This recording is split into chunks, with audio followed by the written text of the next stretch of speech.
champions, I welcome you all to score 360 out of 360 in NEET Bio within 250-day series, and today I'm very much excited because we are going to start off a very new chapter, that is principles of inheritance and variation. And I know most of you might be having a huge lot of doubts in this chapter, which is why I thought I'll start with this, and also because this chapter has a really good weightage. Now, what are we going to cover today? We are going to cover the terms in genetics. Now, there are a few very important terms about which if you do not learn now, probably you won't be able to understand the concepts properly. Second thing, we will be talking about inheritance of just one gene. You might be confused like what is in this particular topic. Let's see all of it. Okay. Before that, what did we cover, children? So we covered 4 chapters: human reproduction, reproductive health, sexual reproduction and flowering plants, human health and diseases within like 25 days, which is really cool. And if you want the PDF of everything, my notes and everything, you can join our WhatsApp channel. It just includes us, the NEET family. Now, the number of questions that have come the previous years has been 2, 8, 4, and in the 2024 it was 6 questions. So 6 into 4, basically 24 marks you got from this particular chapter itself. So obviously this is something that we need to prepare really well. Okay, so we'll go bits by bits, parts by parts, and we'll learn it. Let's begin, children. Let's begin learning about the terms that are there in genetics about which we should be knowing. So let's read them first. Character. Do you know what do you mean by a character when I say that this particular person has these characters? What do you mean by that? Then traits. So most of the time children get confused, like traits and characters are the same thing, right? So that is one thing that I want to correct now. Then DNA. And in DNA, what is gene? What is locus? What is dominant and recessive type of allele? What is homozygous and heterozygous? All these things might be pretty new to you, but we are going to cover one by one. Let's start with characters. So, just a second. Yeah. Over here. So, for example, I say eye color. Someone's eye color is basically a character. For example, my eye color is my character. Now, what type of eye color do I have? That is my trait. Okay, so basically character can be what? Eye color. Now in eye color there will be different people with different eye color. Some might have blue eye color, some might have brown eye color. So I say the different types of characters, okay, different types or these sub varieties of the character of a single character is known as what, children? A trait. So eye color is a character. The traits are blue eye color, brown eye color, grey eye color, and stuffs like that. Now if you're not able to understand with the help of eye color, let's go ahead and talk about height. Height is a character, children. Now height can be either tall or it can be dwarf. Now both of them are varieties of height. So both of them are varieties of the character. So I call these varieties as what, children? Trait. Okay, I call them a trait. I hope this is done. Now that's the easiest thing. Now we go ahead and talk about DNA. Let's see. Are you? Why it's not going? Yeah. So over here, do you know that our DNA is basically pretty long, very long, and all our nucleus has the DNA. But this DNA has to be stored in a very condensed form, and this condensed form of DNA along with some proteins and stuff like that, you call this a chromosome. Now, if I take a chromosome, I try to loosen up the DNA, it looks like this. Okay, it looks like this. So, first point is DNA condenses to form what? A chromosome. Now, if I want to remove it open, it looks like this. Now, I see that DNA basically has small segments, which I have colored over here. It's pretty usually not colored, okay, but there are different segments, and these segments I call them genes. But why do I call these segments as genes? Because these segments are very much particular in what type of protein they are going to make. So for example, this particular segment 1 is going to make one protein. This particular segment 2 is going to make the another protein, and all these proteins are responsible for all our physical characters. Okay, for example, melanin in me is a protein. Melanin decides my skin color, lot of things. Okay, skin color, hair color, lot of things. So basically melanin is a protein which is made with the help of codes that are present on the DNA, and these codes are nothing but I call them a gene. The segment of the DNA which is going to code for a protein, I call it what, children? A gene. And gene was not very well known when people were studying about inheritance during the initial period. So instead of genes, certain people used to call them what? Factors. Since they were not aware that DNA had this something, they were knowing that okay, parents basically passed down their features to the offspring. That was there. But they didn't know it was because of the genes, and the genes are really different in different human beings, or it can be similar as well. We'll study about that. Okay, so as of now, I think you are clear with the second slide. That is basically DNA has certain segments, and these segments are responsible for formation of what, children? Proteins, and these proteins decide my physical character. Yeah, DNA stands for deoxyribonucleic acid, about which you would be learning more when you talk about molecular basis of inheritance, which probably will start off next. If you want that chapter to be next, please do let me know in the comment section. Then only I'll schedule in that way. Okay, now going ahead, I have written something like alleles. What do you mean by that? So see, this is a DNA, this is another DNA. Okay, now this DNA belongs to a chromosome over here, and this DNA belongs to another chromosome in my body. I say basically there will be a segment of the DNA which will be coding for the same character. For example, height. Okay, both of these segments are going to code for the same character. Both of them are going to code for a same protein that will be responsible for height. But I say that they are going to show different traits. What do you mean by traits? As I said, height is a character, but in height you have tallness and you have dwarfness. So these are traits. So I am saying that these particular genes that are located over here, they are going to code for height. But I cannot say that this one will be coding for this and this one will be coding for this, or both of them will be coding for this, or both of them will be coding for this. That I cannot say. So basically I understood one thing, that just like how characters can be divided into traits, similarly I can divide genes also into different categories. This particular gene is going to code for height only, but what height, children? Tallness. This particular gene is also going to code for height, but what height? Dwarfness. So hence both these genes code for the same character, that is height only. Okay, so different varieties of a gene are known as what, children? Alleles. Now these different varieties of a gene which is coding for a height is known as what? Allele. Similarly, for example, both of them are coding for eye color, but one is coding for blue eye color, the other one is coding for brown eye color. So both of them, they are varieties of a gene. They are varieties of a gene, which is why you call them what, children? Alleles. You call them alleles. Now how do you get two different things in the same human being? If you remember, we have pairs of chromosome, children. How many pairs do we have? We have 23 pairs of chromosome. In this 23, the half we get from our father, the other half we get from our mother, and both of them will be having similar DNA. They will be having DNA. This part of their DNA is going to code for a protein that will be related to height. Similarly, this part of mother's DNA will also be coding for something like that, but it can be different variety. For example, father can give black eye color because he has black eye color. Mother can give brown eye color. Okay, now the child, what particular character does that particular child show? That is a question mark. Okay, so about which we are going to talk now, because I am saying I have the alleles, then who can decide what will be my character? It's a genuine question, right? Father is giving me tallness, mother's genes are containing dwarfness, then what will be my height as of now? That's the question, or basically my color, whatever.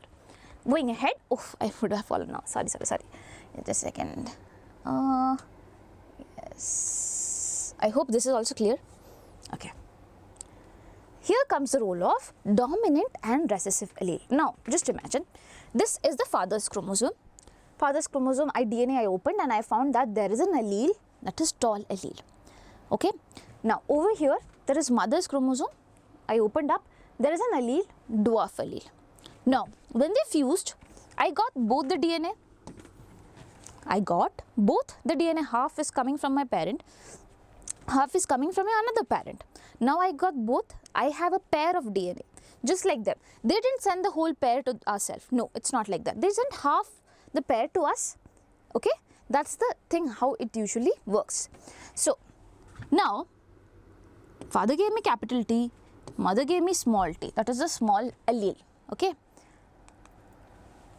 what will the child show? The child says that I am tall.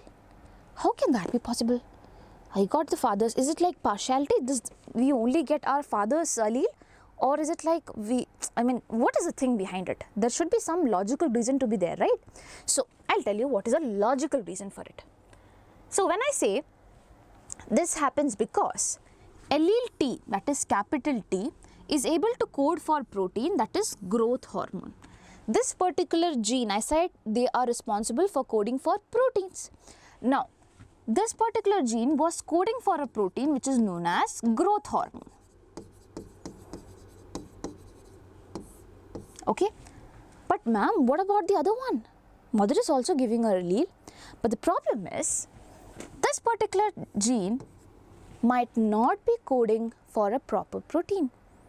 Okay, it might not be coding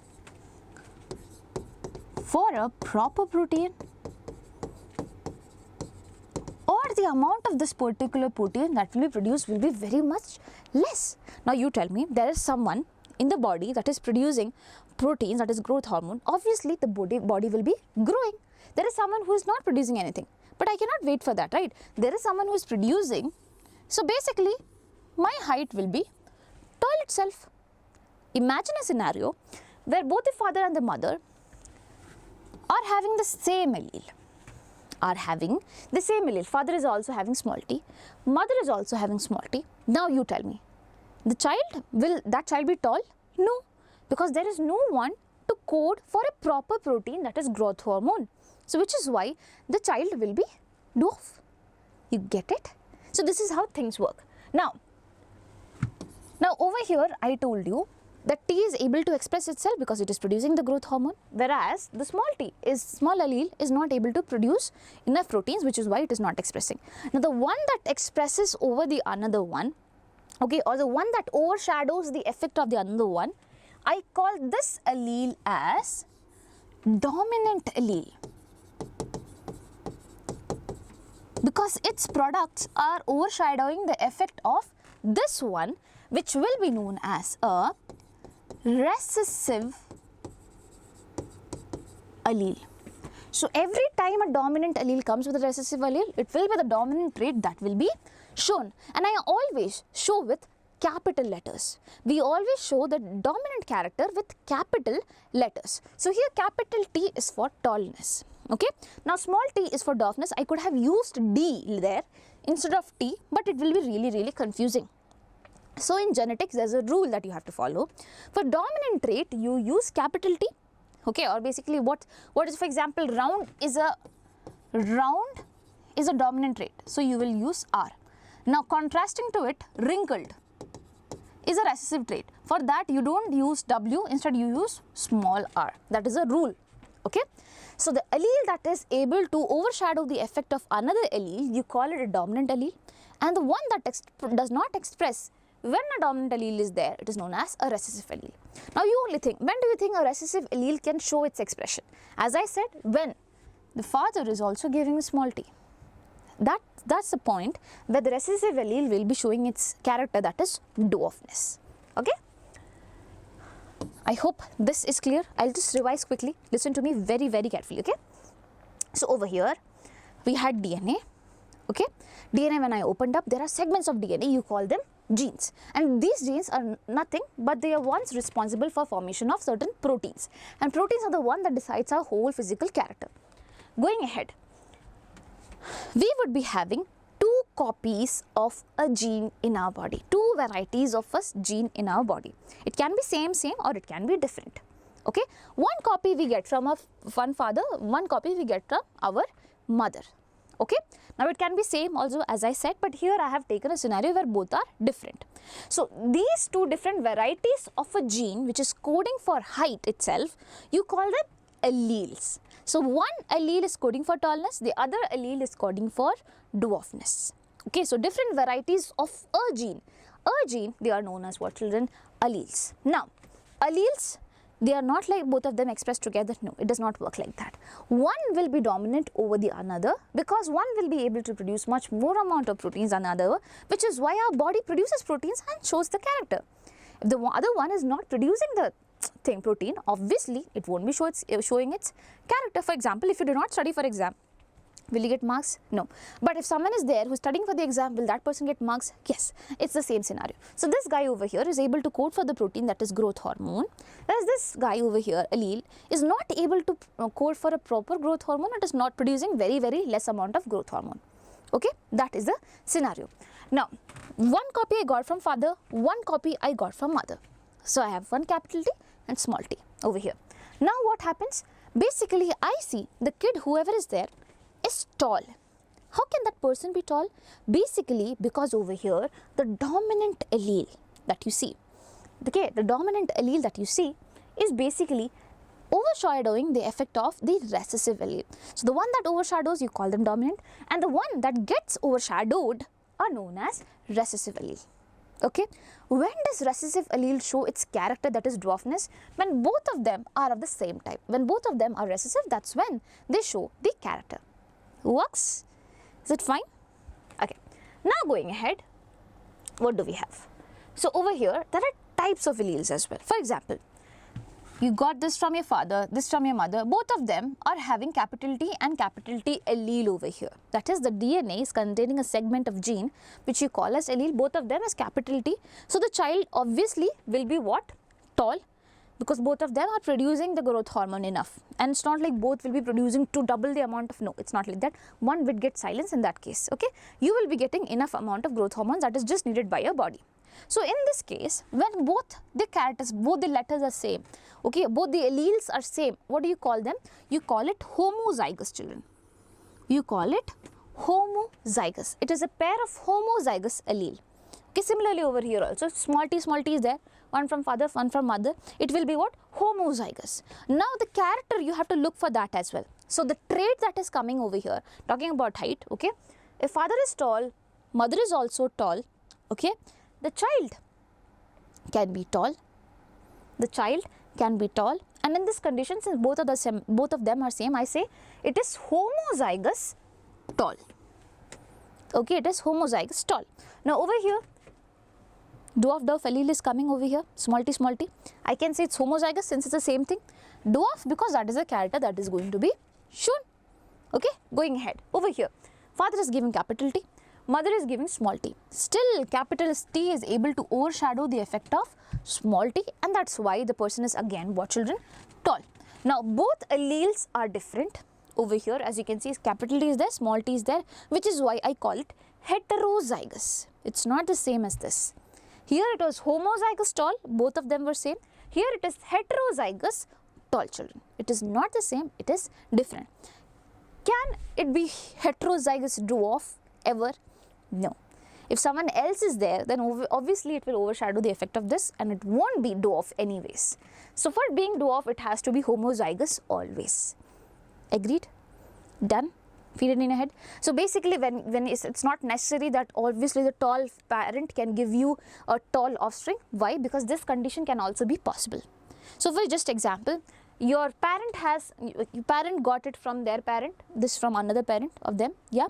Now your parent has this particular chromosome set, that is capital T and small t. I said half the number of chromosome comes to you.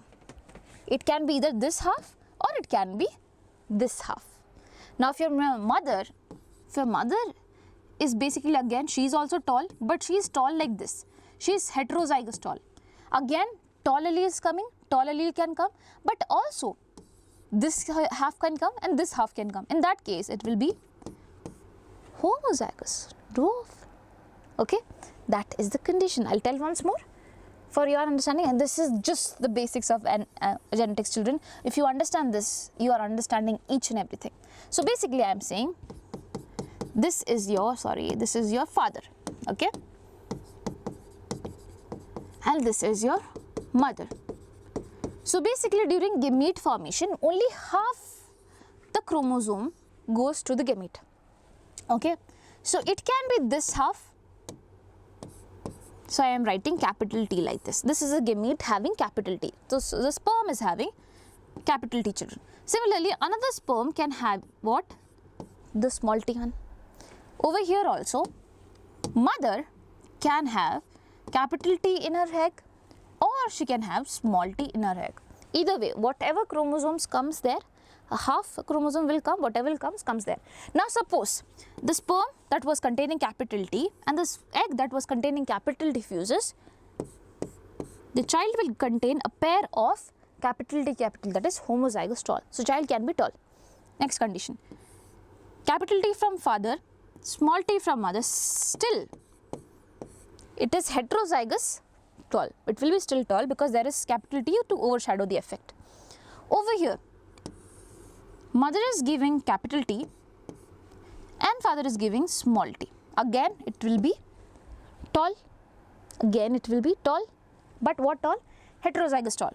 But over here, small t if it comes, it will be homozygous dwarf. So your tall parents, if they are tall like this, then there are chance that they can produce a dwarf offspring as well. Which is why always, not always, every tall parent will be having a well-heighted child. They can be dwarf as well. I hope this is clear to you. Now on the other hand, if both were capital T, over here also it was capital T, here also it was capital T, now all the progenies will be capital T, capital T. Whatever you do, you try by yourself. This is capital T, this is capital T. Whatever cross you do, all of them will be capital T only. Okay. So this homozygous condition, children, okay, I am just erasing, can I erase this? Works? Just a second. Okay.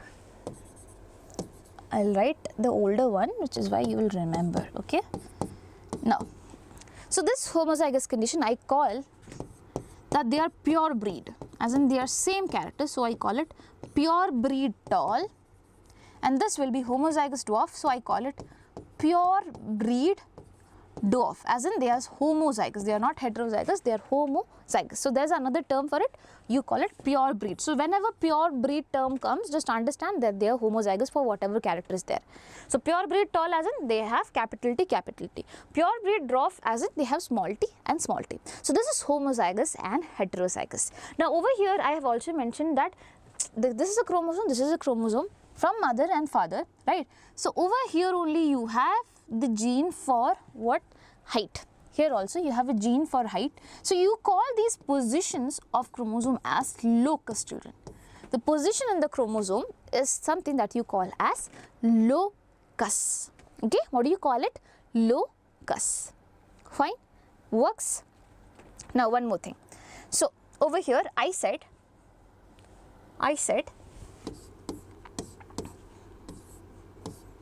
they are tall. They are also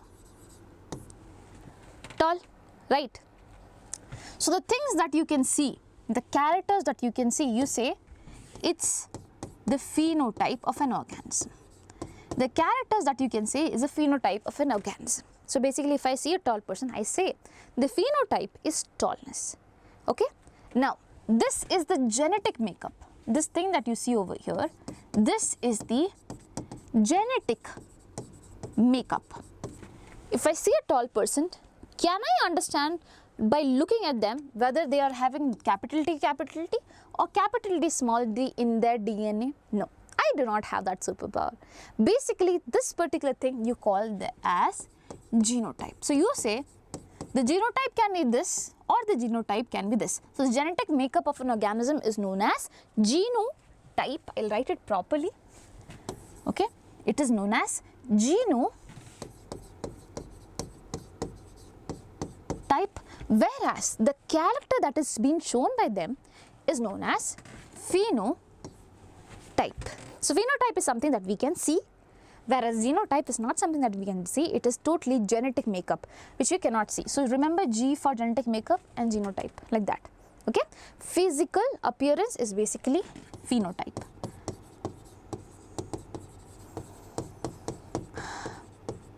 Now I think you understood all the terms of genetics. So just let's go back over here and see what all did we cover. Okay. Do you understand character? Any character that you see in the physical body is known as character. There are subtypes of a character. Single character is known as trait. The DNA has the genes that codes for protein. The location of anything in the chromosome are known as locus. Okay, it is known as what? Locus. There will be dominant and recessive allele. Dominant one will always show its character. Recessive allele gets overshadowed.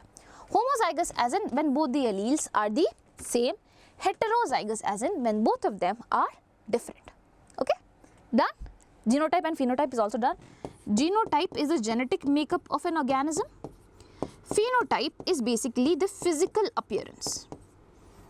Okay, as in you are tall, you are short, whatever is there. Fine. Now we are going to start introduction to Gregor Mendel's journey. So there was a monk. Okay, there was a monk whose name was Gregor Mendel, and he was working on garden peas. Please remember the name of it, garden peas. Now, question is, why is his discussion going on over here? Because he was a person who noted that if there are two parents, when the parents undergo sexual reproduction, they have children, the offsprings have some character similar to them. How can that be possible? Is that the parent is giving off something to the kid, the offspring that they are producing? And in the offsprings, when they are producing, they also have certain characters similar to their kids.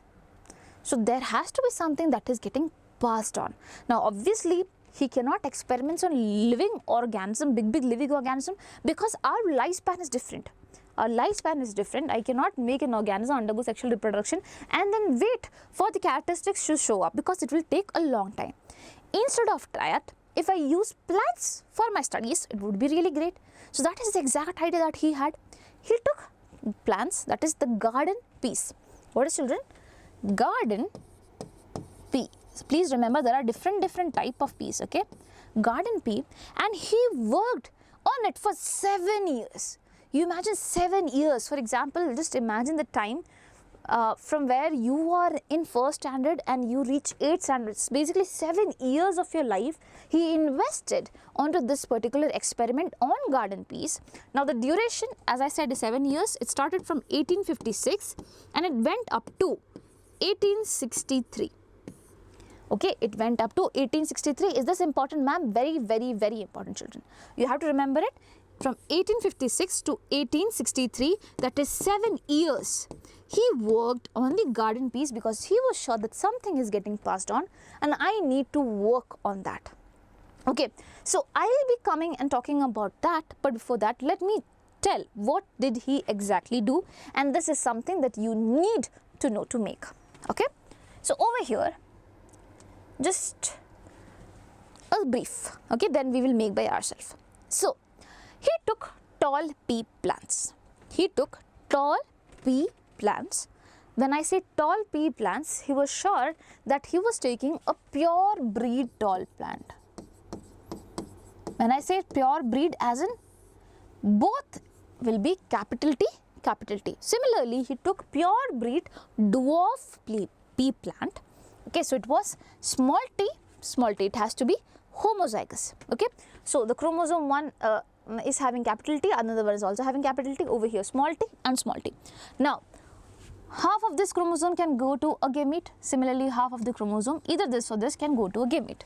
So these are the parents. You have to write like this, parents, and then you write the gametes. So the gamete, capital T, okay, capital T again, small t, small t. He fused and he saw that the first generation, F1 generation, basically means filial 1, or basically the first generation of the offsprings. He saw that all of them were basically tall. Well, all of them were basically tall. Now he was confused. He could not see that this thing is happening inside. He just saw that basically he was able to see the phenotype. He didn't know the genotype. He was basically able to know the phenotype, that all of them, whatever I did, how many times if I crossed, all of them were tall.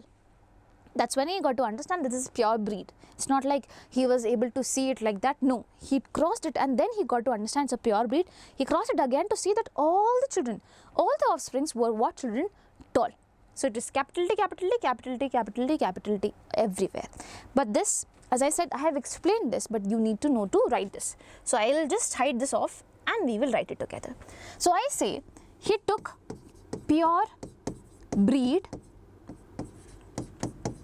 tall plants, okay, and then he took pure breed dwarf plants, okay. Now that means he took capital T over here and he took small t over here. That is the pair of the DNA. I'll write it over here that parents are this. Parents are this. Next thing, parents will give gametes, will be producing gametes. So the gametes can contain either capital T. I make a circle around it. This is a rule. You have to make light. Again, capital T, small t and small t. Now, this gamete and that gamete can fuse, right? So I write it. Next thing, the first generation that was formed. So I write F1 generation, or basically filial 1 generation. I make cross and then I try to understand the things. So this can fuse with this. In that case, it will be capital T, small t. Agree? This can fuse with this. Again, it will be capital T, small t. Always write the dominant allele first. Okay? Similarly, this can fuse with this. It will be capital T, small t. This can fuse with this. Again, it will be capital T, small t. Children, is this tall or dwarf? This will be tall. Is this tall or dwarf? Again, it will be tall. Why? Because it has a dominant allele which can overshadow the effect of a recessive allele. What about this? This is also tall. What about this? This is also tall. Mendel was like, all of them, they are tall. What will be the ratio of this? I can say 1:1 because all of them basically are tall itself. Okay. Now Mendel was like, okay, instead of crossing them, I should be crossing the children among themselves. Okay, I should be crossing the children among themselves, and this process will be known as what, children? It is known as self-pollination, which is very common in plants. Which is very common in plants. And you know very fun fact about pea plant? Pea plant, if you see the flowers, basically they are bisexual in nature, as in they have both the female gametes and the male gametes. Okay, so now this is a plant which is having what, children? Capital T, small t as an allele in their chromosome. Okay, now over here, if I do self-pollination, the pollen from here goes and lands on the stigma and does self-pollination. Let's see what are the things that he observed. Again, we have to go back. Yeah. So over here, now it is capital T, small t. Again, capital T, small t. Tall pea plant, yes, but it is heterozygous tall. He does not know it as of now. So he showed it, capital T, small t. Similarly, capital T, small t. He experimented in this. The gametes that will be found will be capital T either or small t. Over here also it can be capital T or it can be small t. If you fuse with this and this, it will be capital T, capital T. If you fuse this with this, it will be capital T, small t. If you fuse this with this, it will be capital T, small t. If you fuse this with this, it will be small t, small t. And now, if I say what is the phenotype, children, how do they look? One looked tall, the other also looked tall, the other also looked tall.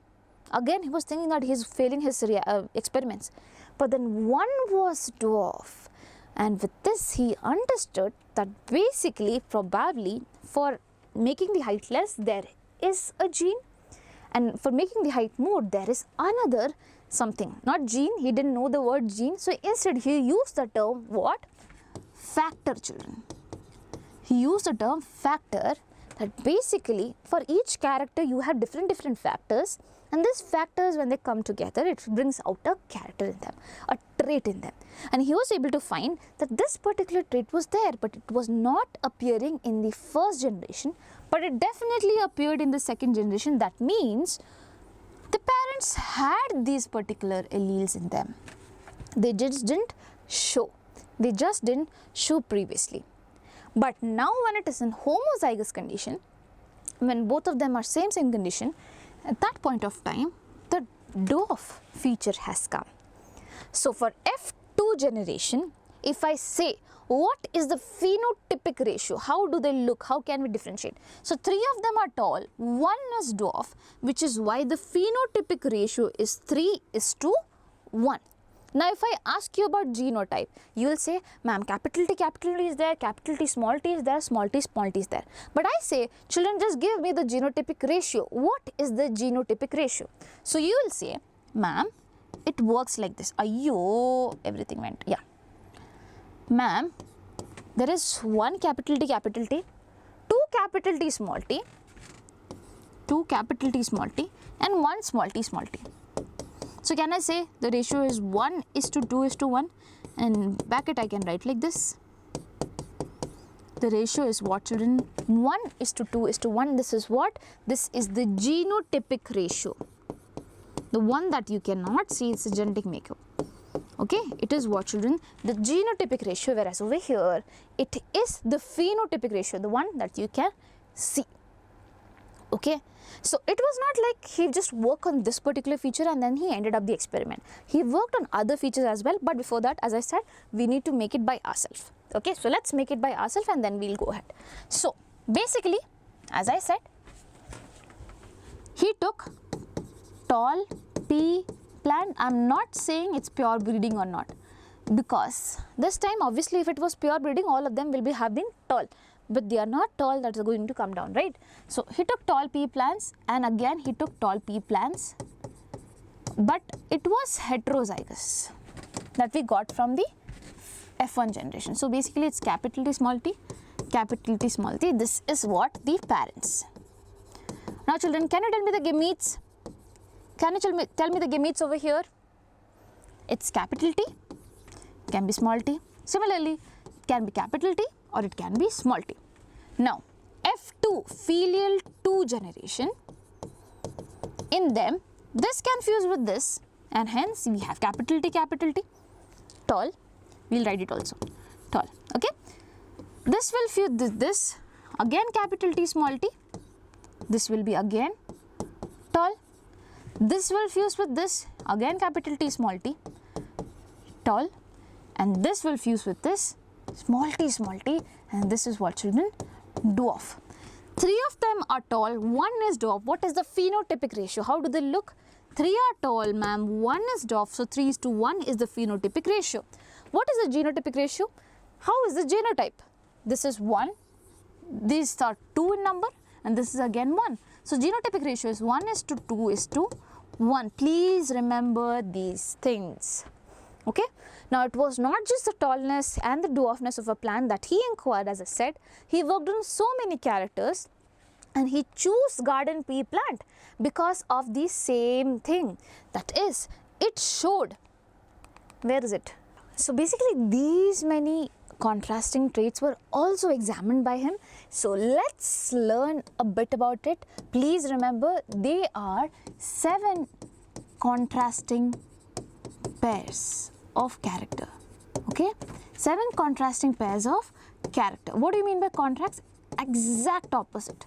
Okay, exact opposite. So if it's giving violet flowers, it is also giving white flowers. So the violet one is actually the dominant, what say, character or the trait of flower color. Okay, so now let's see those 7 things, and you have to remember it.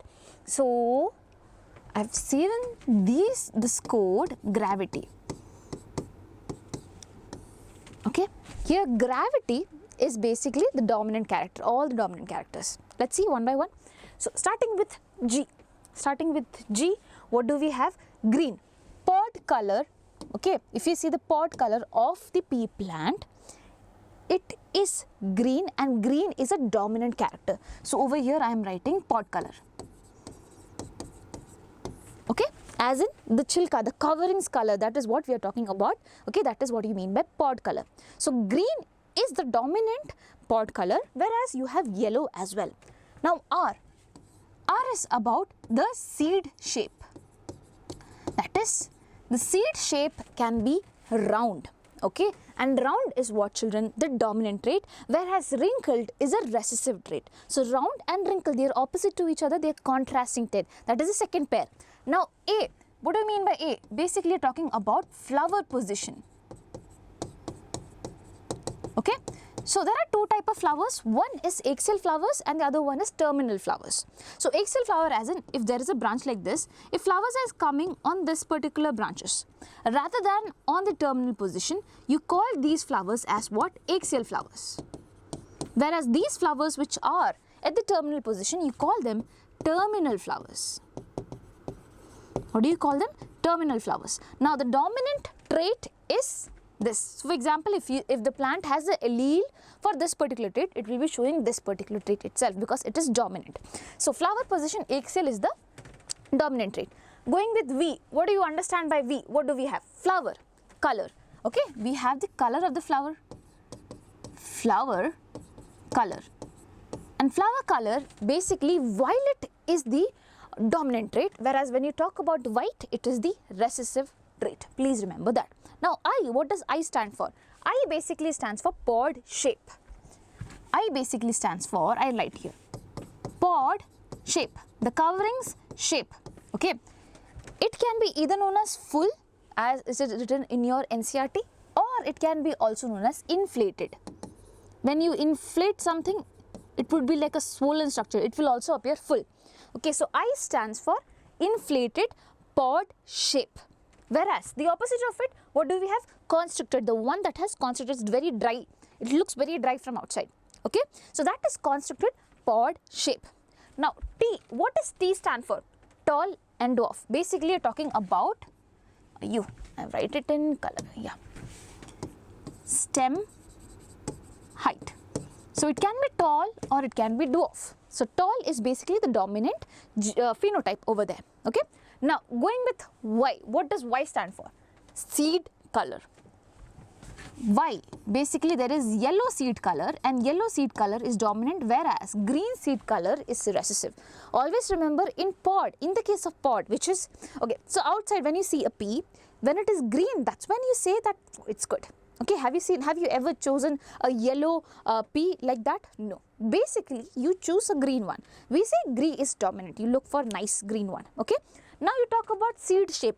Obviously, you won't be looking for something that has bad seed shape. You will be having, you want round seed shape. So that is the second character. Okay, what is the contrasting trait of round? Wrinkled. Going ahead, flowers. When you talk about flowers, the one at the axial position, that will be dominant, and the one at the terminal position, that will be recessive trait. Going with V, that is the flower color. How does the flower color look? White, there are so many colors with white color, but violet, it is kind of rare, and violet is dominant, children. Violet is a flower color that is dominant. Going ahead with the pod shape. How does the pod shape? It is green, it's okay. The color is green, it's okay. But is it full, inflated, or it is constricted? If it is constricted, we feel it's dry. It does not taste that good. Okay, so pod shape has to be inflated or basically full. The opposite of it will be constricted. Okay, T stands for height. Okay, the stem height. So tallness is the stem, height, that is trait, that is dominant. Okay, whereas when you talk about dwarfness, that is recessive. Last thing, Y. Y is for the seed color. We should be having yellow seed color, but mostly we do not have. We have the ones that are green in color, and green is actually recessive trait. It is not dominant. So you can remember the last one. The last one is like Y. Why is this happening? Usually it's not like that. You can think like that because Y stands for yellow. Okay, and yellow is the seed color, not the pod color. Pod color is this. So we're talking about pod color, and inside the pod you have the seed at the end. You can remember this trick if you want to. Okay, so these are the 7 pair of contrasting traits. Now if we're talking about the number of characteristics, 1, 2, 3, 4, 5, 6, 7, 8, 9, 10, 11, 12, 13, 14. How many characters do you have, children? 14. Okay. In total you are saying you have 14 traits. Please remember, 7 contrasting traits as a pair it is different, and 14 as individual they are different. So if this is an option, go for this when they are asking about that. So these are the number of contrasting traits, and he kept on fusing, or basically he kept on self-pollinating plants with the same type of things that were done earlier. For example, we saw that he took pure breeding tall plant and pure breeding dwarf plant. Similarly over here, he took pure breeding round seed shape and pure breeding wrinkled seed shape plants and then it tried to pollinate and see what was happening. He found that all of them were round because round was dominant. Then later when he fused the second type of round plants, okay, which were given out, he found that, okay, one among them was wrinkled, rest all of them were round because it was showing the 3:1 ratio which we studied just now over here. So it was showing 3:1 ratio, similarly over there also it will be showing 3:1 ratio. I can give like this. So the thing would be, it will be R, small r like this. So 3 of them will be round and 1 of them will be what, children? Wrinkled. I hope this is very much clear to you. Okay, now one thing that is given over here. So if you're finding it difficult to draw like this and say, there is something like this, it's known as Punnett square. It is known as what? Punnett square. And over here, what do? You write the gamete's name on one side, one parent's gametes on one side, other parent's gamete on other side, and then you fuse. So T with T, you get capital T, T with small t, you get capital T, small t, and similar like that. This is Punnett square. It was also used for finding the possible phenotypes or basically genotypes that you could obtain after the fusion. Then now let's talk about certain things that is written in the form of paragraph over here, but I didn't want you to read the whole paragraph as in.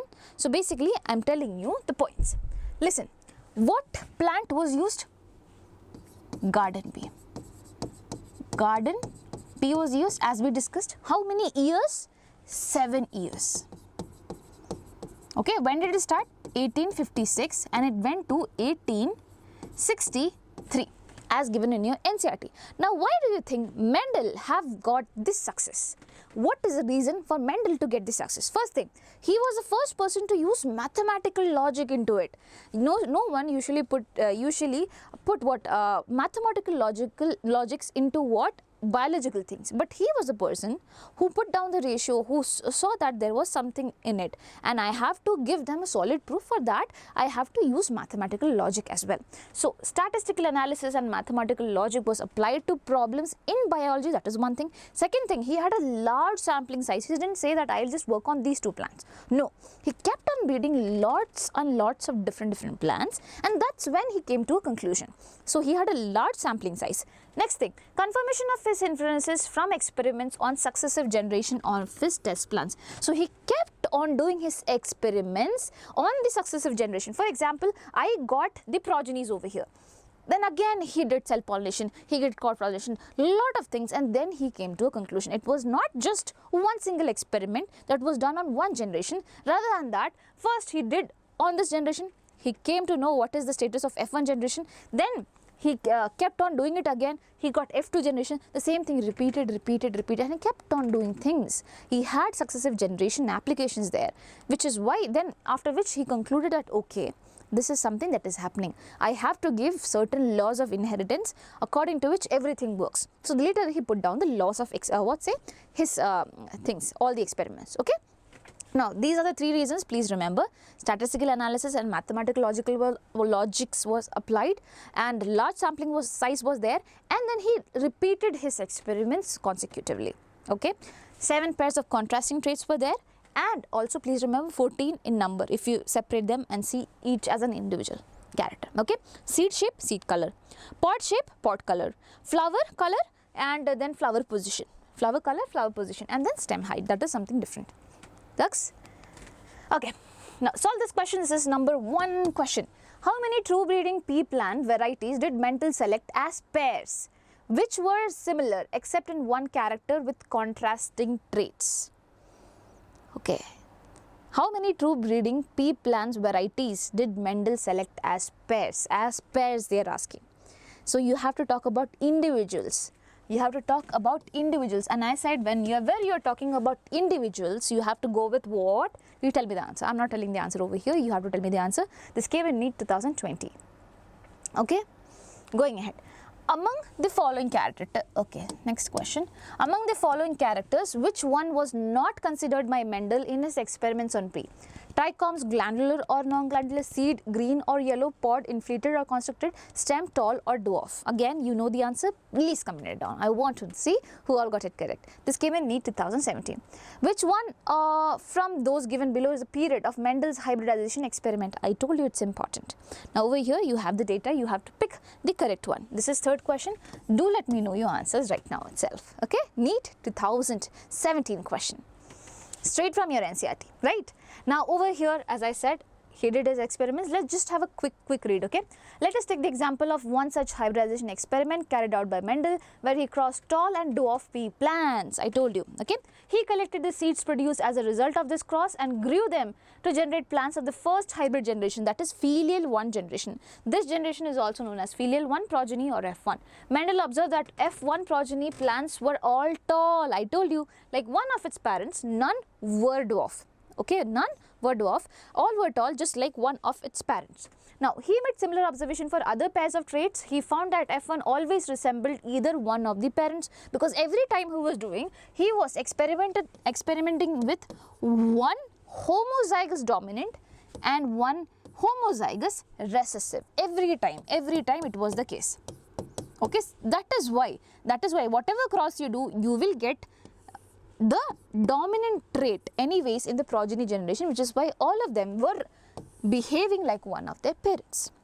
Now, Mendel then self-pollinated the tall F1 plants and to his surprise found that the filial 2 generation has some of the offsprings which were dwarf. What is the ratio? 3:1.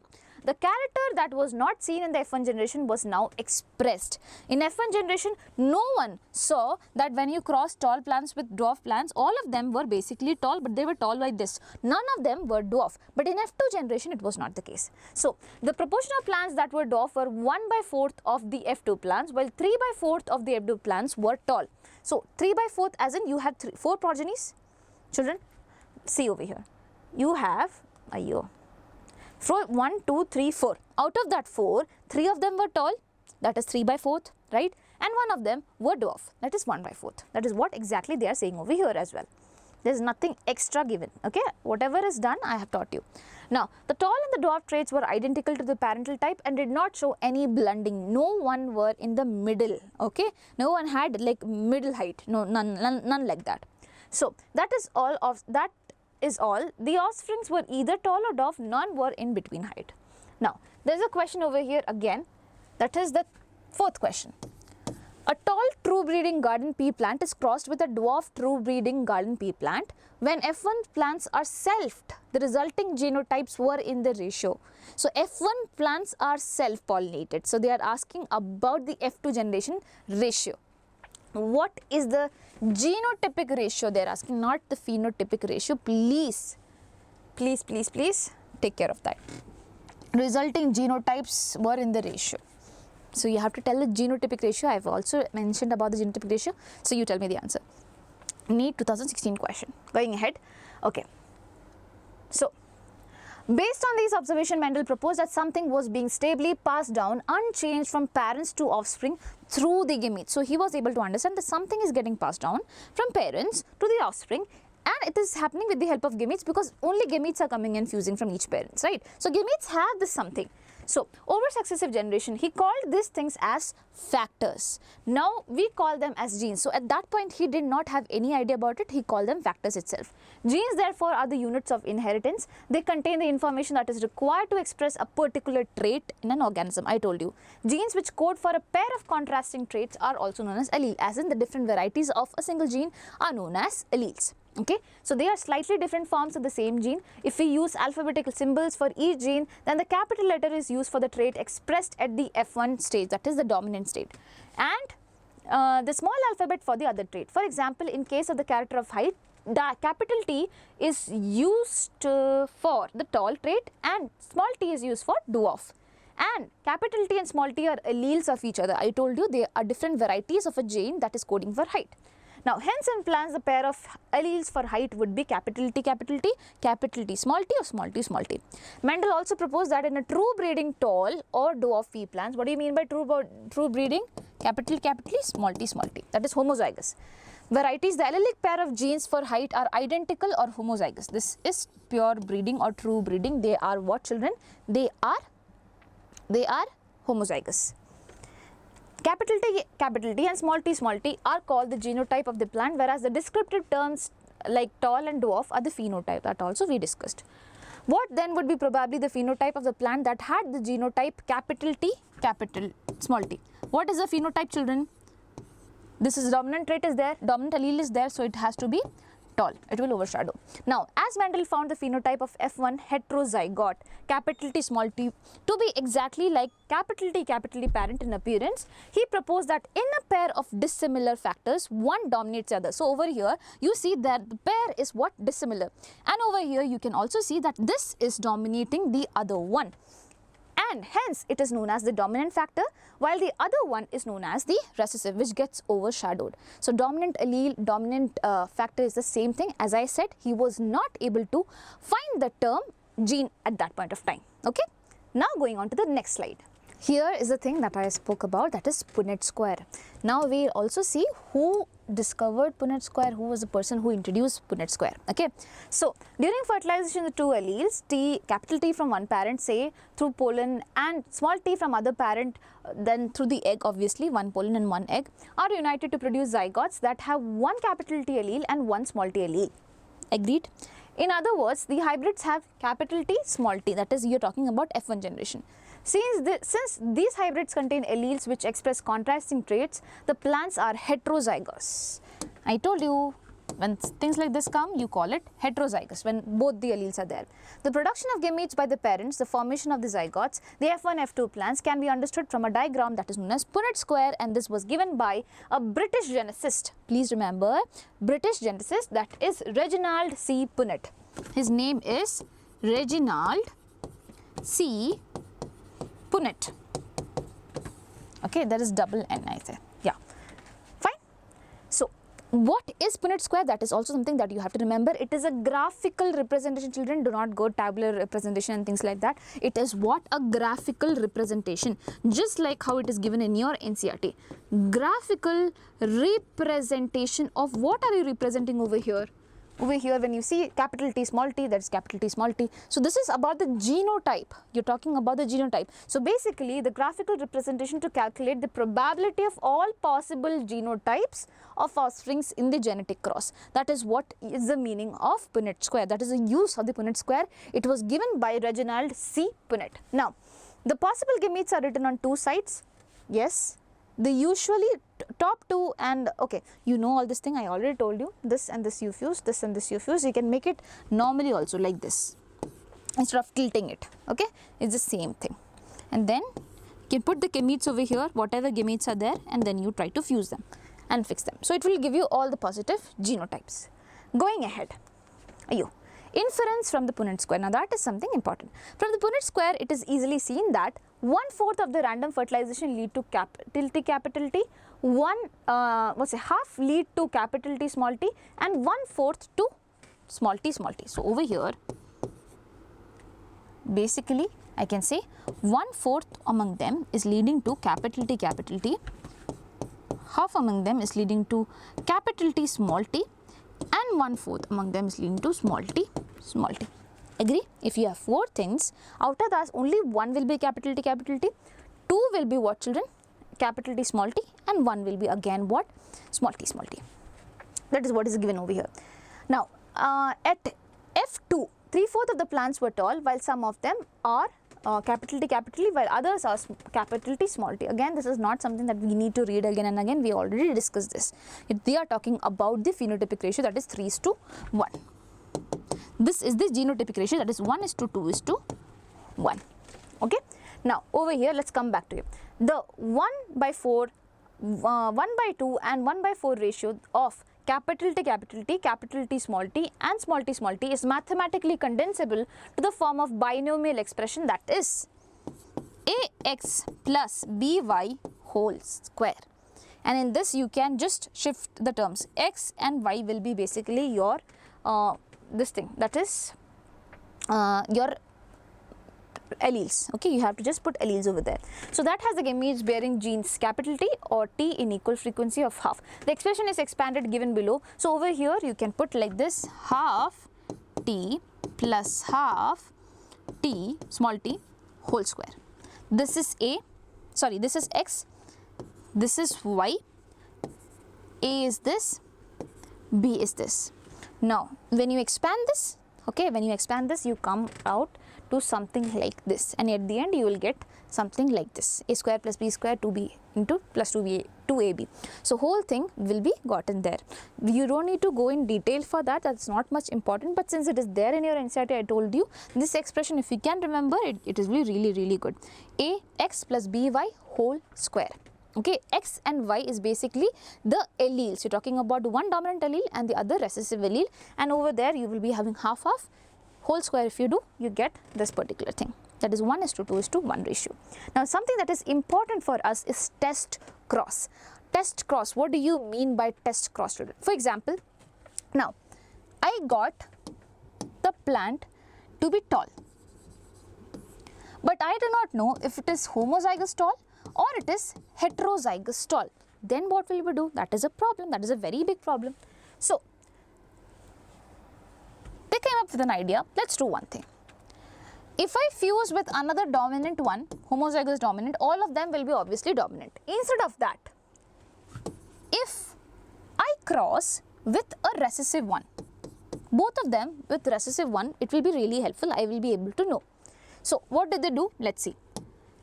Over here, they took tall plants and they took recessive parent, okay, recessive pure breeding recessive parent. Please remember. Now they crossed it. This and this give capital T small t. This and this gave capital T small t. This and this again gave capital T small t. This and this again gave capital T small t. All of them were children tall. All of them were tall. So I got to understand that it has to be homozygous. That's when all of them can be tall. But on the other hand, if I do like this, if I use this, okay, this capital T small t, this heterozygous tall, and I fuse with small t, I will get something like this, capital T small t, capital T small t, small t small t, small t small t. Now you tell me the ratio. Can you tell me the ratio? The phenotypic ratio. Both of them, they are tall. Both of them, they are what? Dwarf. So I get 2:2. If I cut, basically 1:1 ratio over here. Okay. Now, or basically just keep it 2:2. That's fine. Coming ahead, talking about the genotypic ratio. That is something that is very much different. So over here, this is 2, and over here, this will be again 2, because both of them are similar. It is entirely different from what we saw in the F2 generation or things like that. Something very different. So with this conclusion, you got to know that dwarf variety is seen. That means basically this will also have some recessive allele, because recessive traits can be shown only when recessive alleles are coming together. And in this case, recessive alleles cannot come together because there are dominant alleles to overshadow them. But over here, you would be having recessive alleles to not overshadow. Okay. So that is thing. Actually, you can give to 1:1, but they won't ask you all this thing. But generally, please understand that dwarf varieties are seen and more than one it is seen. So which is why we can conclude that basically this is not homozygous tall, this is heterozygous tall. This is known as test cross, children. So over here, let's read it. By simply looking at the phenotype of dominant trait, it is not possible to know the genotypic composition.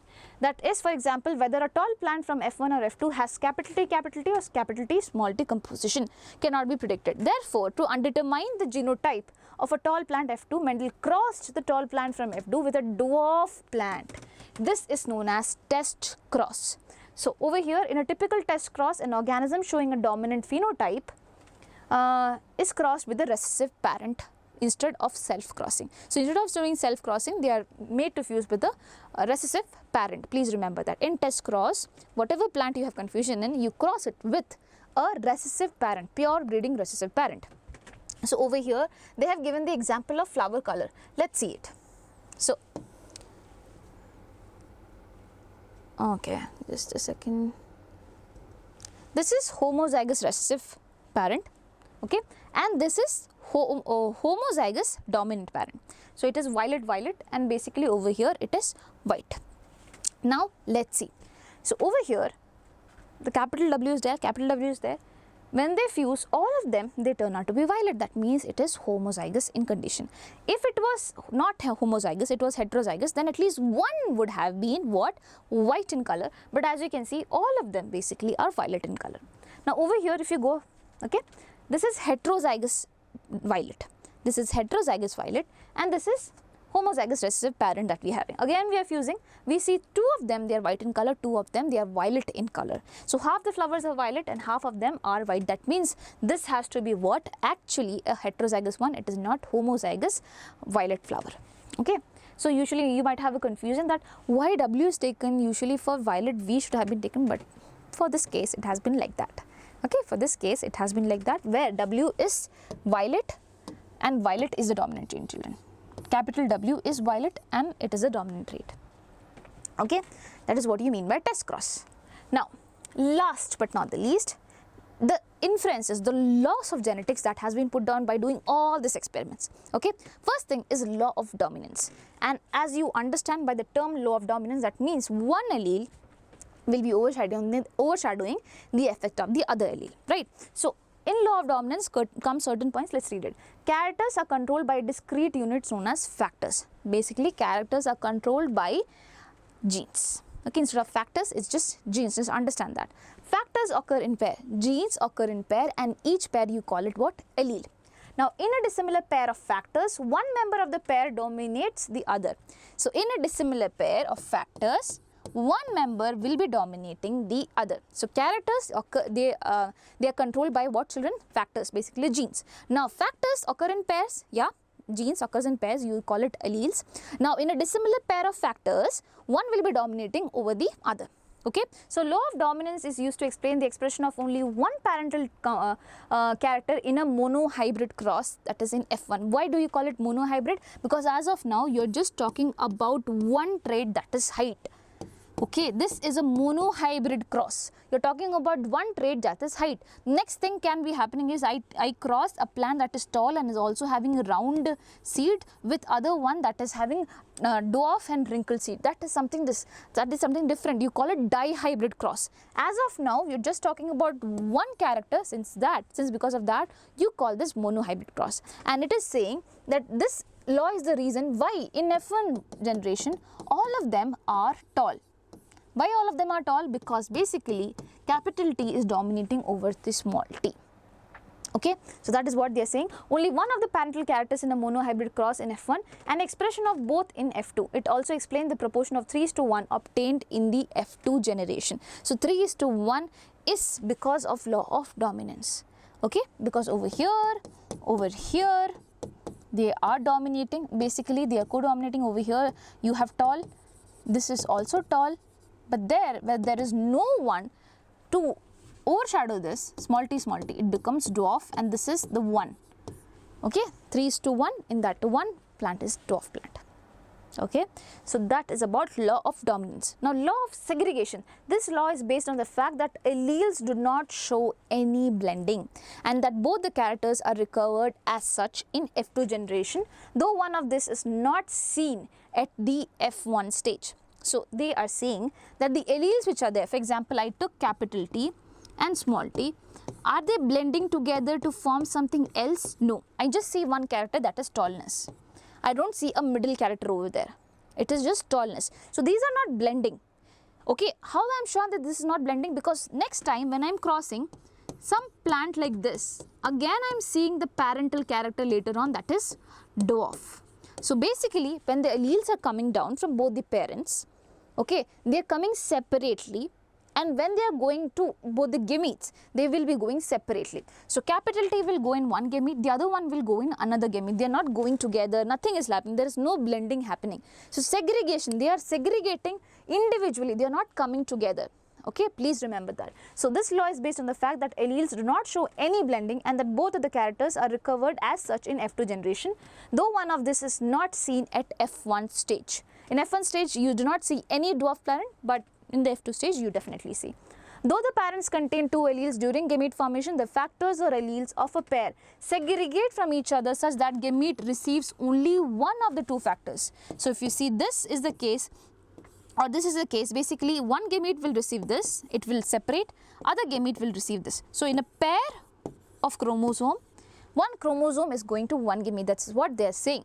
So instead of saying one chromosome is going, they are saying that one gene or one type of allele is separating from another type of allele, and then it is getting into the gametes.